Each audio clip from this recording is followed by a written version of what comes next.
আমরা তো হারিয়ে নিয়ে যাব।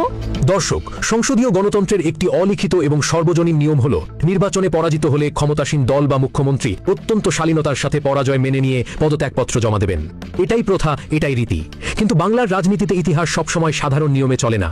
5ই মে 2026 যখন পুরো ভারতের নজর ছিল পশ্চিমবঙ্গের দিকে, যখন 293টি আসনের মধ্যে 207টি আসনে জয়লাভ করে বিজেপি নবান্ন দখলের উল্লাসে মত্ত, ঠিক তখনই কালীঘাট থেকে ধেয়ে এলো এমন এক রাজনৈতিক ভূমিকম্প যা পুরো ভারতের গণতান্ত্রিক কাঠামো এবং হিসাব নিকাশকে আক্ষরিক অর্থেই ওলটপালট করে দিয়েছে। যদি কেউ মনে করে যে আমি কি রেজিগনেশন দিতে হবে, নো, নট দ্যাট। আমরা তো হারিয়ে নিয়ে যাব। হারলে আমি যদি শপথ নিতে যেতাম তাহলে আমি রেজিগনেশনটা করতাম। এখন তো কোয়েশ্চেন ডাজন্ট অ্যারাইজ। আমাদের সমস্ত পার্টির কর্মীদের বলবো, অত মন খারাপ করার কারণ নেই। আমি বলেছিলাম সূর্যাস্ত পরে আপনারা জিতবেন। 3 রাউন্ড 4 রাউন্ড কাউন্ট হলে মুখ্যমন্ত্রীর পদত্যাগের চিঠি নিয়ে যেখানে রাজভবনে যাওয়ার কথা ছিল, সেখানে তৃণমূল সুপ্রিমো মমতা বন্দ্যোপাধ্যায় স্পষ্ট এবং দ্ব্যর্থহীন ভাষায় জানিয়ে দিলেন, আমি হার মানছি না, আমি পদত্যাগ করব না। তার এই একটিমাত্র হুঙ্কার শুধু বিজেপির বিজয়োৎসবকেই ম্লান করে দেয়নি, বরং ভারতীয় রাজনীতির ইতিহাসে এক চরম এবং শ্বাসরুদ্ধকর সাংবিধানিক সংকটের জন্ম দিয়েছে। আজ আমরা এই অকল্পনীয় রাজনৈতিক চাল, এর পেছনের আইনি এবং কৌশলগত মাস্টার স্ট্রোক এবং বাংলার সাধারণ মানুষ, বিশেষ করে সংখ্যালঘু জনগোষ্ঠীর ওপর এর প্রভাব নিয়ে অত্যন্ত গভীরভাবে বিশ্লেষণ করব। 5ই মে বিকেলবেলা কালীঘাটের বাসভবনে এক থমথমে, গম্ভীর কিন্তু অত্যন্ত বারুদমাখা পরিবেশ। সাংবাদিকদের ক্যামেরার ফ্ল্যাশলাইটের ঝলকানির মধ্যে সংবাদ সম্মেলনে হাজির হলেন মমতা বন্দ্যোপাধ্যায়। তার দুপাশে পাহাড়ের মতো দাঁড়িয়ে আছেন তৃণমূলের শীর্ষ নেতৃত্ব, সর্বভারতীয় সাধারণ সম্পাদক অভিষেক বন্দ্যোপাধ্যায়, শোভনদেব চট্টোপাধ্যায়, ফিরহাদ হাকিম, চন্দ্রিমা ভট্টাচার্য, ডেরেক ওব্রায়েন এবং কল্যাণ বন্দ্যোপাধ্যায়। পুরো ভারতের মিডিয়া অপেক্ষা করছিল হয়তো মমতা এবার পরাজয় স্বীকার করে একটি আবেগঘন বিদায়ী বক্তব্য রাখবেন। কিন্তু না, ক্যামেরার সামনে এলেন এক হার না মানা লড়াকু বাঘিনী। মুখ্যমন্ত্রীর চেয়ার হারানোর বিন্দুমাত্র আক্ষেপ তার মুখমণ্ডলে ছিল না, বরং সেখানে জ্বলছিল এক নতুন সর্বাত্মক যুদ্ধের আগুন। অত্যন্ত বিস্ফোরক এবং আগ্রাসী ভাষায় তিনি সরাসরি নির্বাচন কমিশন এবং দিল্লির কেন্দ্রীয় সরকারের বিরুদ্ধে ভোট ডাকাতির অভিযোগ আনলেন। তিনি স্পষ্ট দাবি করলেন, বিজেপির এই জয় সম্পূর্ণ অনৈতিক এবং অবৈধ। আমাদের অন্তত 100টি আসন সুপরিকল্পিতভাবে চুরি করা হয়েছে। ইভিএম কারচুপি, কেন্দ্রীয় বাহিনীর নগ্ন হস্তক্ষেপ এবং রাতারাতি ফলাফল পাল্টে দিয়ে এই তথাকথিত জয় ছিনিয়ে নেওয়া হয়েছে বলে তিনি অভিযোগ করেন। দীর্ঘ 15 বছরের শাসনকালের ক্লান্তি যেন মুহূর্তেই ঝেড়ে ফেলে তিনি ঘোষণা করলেন, এতদিন আমি মুখ্যমন্ত্রীর চেয়ারে ছিলাম, সাংবিধানিক বাধ্যবাধকতায় অনেক কিছু সহ্য করতে হয়েছে, কিন্তু এখন আমি মুক্ত বিহঙ্গ। আমি এখন সাধারণ মানুষ, আমি রাস্তার লোক, রাস্তায় ছিলাম আর এখন থেকে রাস্তাতেই থাকব। সব অন্যায়ের বিরুদ্ধে রাজপথেই লড়াই হবে। মমতা বন্দ্যোপাধ্যায় কেন প্রথা ভেঙে ইস্তফা দিলেন না? রাজনৈতিক বিজ্ঞান এবং সাংবিধানিক কাঠামোর গভীর বিশ্লেষণ করলে দেখা যায় এর পেছনে রয়েছে অত্যন্ত সুচিন্তিত এবং থ্রিলারধর্মী দুটি মাস্টার স্ট্রোক। প্রথমত, আইনি লড়াই এবং সুপ্রিম কোর্টের দ্বারস্থ হওয়া। মমতা যেহেতু সরাসরি 100টি আসন চুরির সুস্পষ্ট অভিযোগ তুলেছেন, তাই তিনি এই পুরো নির্বাচনটাকেই আইনি চ্যালেঞ্জ জানাতে যাচ্ছেন। ভারতের জনপ্রতিনিধিত্ব আইন অনুযায়ী নির্বাচনে ব্যাপক কারচুপির প্রমাণ পেলে আদালত হস্তক্ষেপ করতে পারে।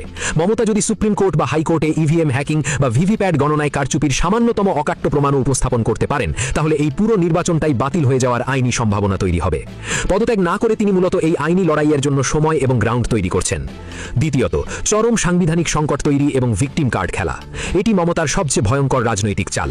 ভারতের সংবিধান অনুযায়ী একজন নির্বাচিত মুখ্যমন্ত্রী যদি স্বেচ্ছায় পদত্যাগ না করেন, তাহলে নতুন সরকার গঠন করতে গেলে রাজ্যপালকে বাধ্য হয়ে তাকে বরখাস্ত করতে হবে, অথবা রাজ্য আইন শৃঙ্খলার অবনতির অজুহাতে 356 ধারা প্রয়োগ করে রাষ্ট্রপতির শাসন জারি করতে হবে। আর ঠিক এই ফাঁদটাই পেতেছেন মমতা। দিল্লি যদি বল প্রয়োগ করে তাকে মুখ্যমন্ত্রীর পদ থেকে সরায়, তাহলে তিনি বাংলার মানুষের সামনে ভিকটিম কার্ড খেলবেন। তিনি প্রমাণ করবেন যে দিল্লি বাংলার নির্বাচিত প্রতিনিধিকে জোর করে গলা টিপে বের করে দিয়েছে। সিঙ্গুর বা নন্দীগ্রামের সময় যেভাবে তিনি পুরো বাংলাকে রাজপথে নামিয়ে এনেছিলেন, ঠিক সেভাবেই তিনি লাখ লাখ কর্মীকে রাস্তায় নামিয়ে আনবেন। বিজেপির জন্য এটি হবে এক চরম অস্বস্তিকর পরিস্থিতি, কারণ তারা সরকার গঠন করলেও তা জনগণের চোখে দখলদারিত্ব হিসেবেই গণ্য হবে। মমতার এই লড়াই আর কেবল পশ্চিমবঙ্গের সীমানায় আটকে নেই। সংবাদ সম্মেলনে তিনি অত্যন্ত আত্মবিশ্বাসের সাথে জানিয়েছেন যে এই যুদ্ধে তিনি একা নন। বিজেপি বিরোধী ইন্ডিয়া জোটের সমস্ত শীর্ষ নেতা ইতিমধ্যেই তার সাথে যোগাযোগ করেছেন এবং এই ভোট চুরির বিরুদ্ধে একাত্মতা প্রকাশ করেছেন। সোনিয়া গান্ধী, রাহুল গান্ধী, দিল্লির মুখ্যমন্ত্রী অরবিন্দ কেজরিওয়াল, মহারাষ্ট্রের উদ্ধব ঠাকরে, উত্তরপ্রদেশের অখিলেশ যাদব এবং ঝাড়খণ্ডের হেমন্ত সোরেনের মতো জাতীয় নেতারা মমতাকে ফোন করে পাশে থাকার বার্তা দিয়েছেন। অখিলেশ যাদব তো ফলাফল ঘোষণার দিনই কলকাতায় ছুটে আসতে চেয়েছিলেন, তবে মমতা তাকে আগামীকাল আসার জন্য বলেছেন। এর অর্থ অত্যন্ত পরিষ্কার এবং সুদূর প্রসারী। মমতা বন্দ্যোপাধ্যায় পশ্চিমবঙ্গের এই কথিত ভোট চুরিকে কেন্দ্র করে পুরো ভারতের বিরোধী দলগুলোকে এক সুতোয় গেঁথে দিল্লির বিরুদ্ধে এক সর্বাত্মক জাতীয় যুদ্ধের ফ্রন্ট খুলতে যাচ্ছেন। মমতা বন্দ্যোপাধ্যায়ের এই হার না মানা অবস্থান এবং ইস্তফা না দেওয়ার সিদ্ধান্তে সবচেয়ে বড় স্বস্তির নিঃশ্বাস ফেলেছে পশ্চিমবঙ্গের প্রায় 30% মুসলিম জনগোষ্ঠী। এবারে নির্বাচনে কট্টরপন্থী শুভেন্দু অধিকারীর নেতৃত্বে বিজেপির 207 আসনের বিশাল জয় সংখ্যালঘু সম্প্রদায়কে এক গভীর অস্তিত্ব সংকটে ফেলে দিয়েছিল।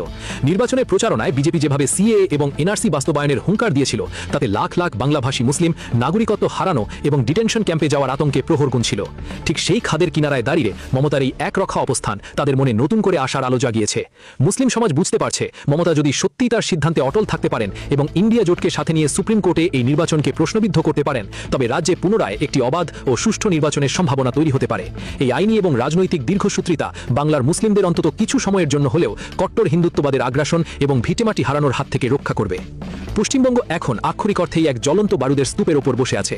একদিকে 207টি আসন পেয়ে ক্ষমতার মসনদে বসতে মরিয়া কট্টরপন্থী বিজেপি নেতৃত্ব এবং দিল্লির অমিত শাহের রাজনৈতিক মেশিনারি, অন্যদিকে হার না মানা মমতা বন্দ্যোপাধ্যায় এবং তার লক্ষ লক্ষ উন্মত্ত তৃণমূল কর্মী, যারা এখন রাজপথে জীবন দিতে প্রস্তুত। মমতা যদি সত্যি পদত্যাগ না করেন, তবে রাজভবন কি পদক্ষেপ নেবে? কেন্দ্রীয় সরকার কি সাংবিধানিক ক্ষমতার অপব্যবহার করে বাংলায় 356 ধারা জারি করবে? আর তাই যদি হয়, তবে কি বাংলার রাজপথ আবারও রাজনৈতিক সংঘাতে রক্তে রঞ্জিত হবে? ইতিহাস স্পষ্ট সাক্ষ্য দেয়, মমতা বন্দ্যোপাধ্যায় কখনোই বিনা যুদ্ধে সুচাগ্র মেদিনী ছাড়েননি। আর এবার যখন প্রশ্ন তার নিজের রাজনৈতিক অস্তিত্ব এবং বাংলার কোটি কোটি মানুষের ভাগ্যের, তখনই স্নায়ুযুদ্ধ যে ভারতের গণতান্ত্রিক ইতিহাসের সবচেয়ে বড় এবং ভয়ঙ্কর রাজনৈতিক থ্রিলারের রূপ নিতে যাচ্ছে, তার বলার অপেক্ষা রাখে না। নবান্নের দখল নিয়ে এই ভয়ঙ্কর সংঘাতের জল কতদূর গড়ায়, তা হয়তো আগামী কয়েকদিনের রাজনৈতিক ভূমিকম্পই নির্ধারণ করে দেবে। মুখ্যমন্ত্রীর পদত্যাগের চিঠি নিয়ে যেখানে রাজভবনে যাওয়ার কথা ছিল, সেখানে তৃণমূল সুপ্রিমো মমতা বন্দ্যোপাধ্যায় স্পষ্ট এবং দ্ব্যর্থহীন ভাষায় জানিয়ে দিলেন, আমি হার মানছি না, আমি পদত্যাগ করব না। তার এই একটিমাত্র হুঙ্কার শুধু বিজেপির বিজয়োৎসবকে ম্লান করে দেয়নি, বরং ভারতীয় রাজনীতির ইতিহাসে এক চরম এবং শ্বাসরুদ্ধকর সাংবিধানিক সংকটের জন্ম দিয়েছে। বলবো অত মন খারাপ করার কারণ রেজিগনেশন দিতে হবে, নো নট দ্যাট। আমরা তো হারিয়ে নিয়ে যাবো। হারলে আমি যদি শপথ নিতে যেতাম, তাহলে আমি রেজিগনেশনটা করতাম। এখন তো কোয়েশ্চেন ডাজন্ট অ্যারাইজ। জোর করে দখল করে